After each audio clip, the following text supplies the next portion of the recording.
Sa conditioning, paano malalaman kung naka-point na siya at sa galaw at hipo sa tayo, mafe-feel nyo na naka-point siya dahil pagbigyan nyo ng tubig, ayaw uminom, isang magandang sinyales yan na hindi siya hayok na hayok sa tubig.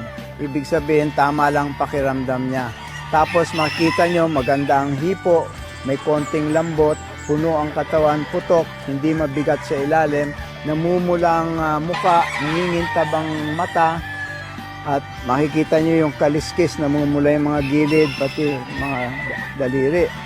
Tapos, nami-maintain yung buong araw at buong gabi, yung tama lang na pakain, kasi ang pointing system namin, drawing out of moisture. So, hindi na kami nagpapainom ng tubig.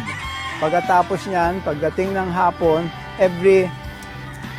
tuwing 2 oras nilalabas namin para umipot.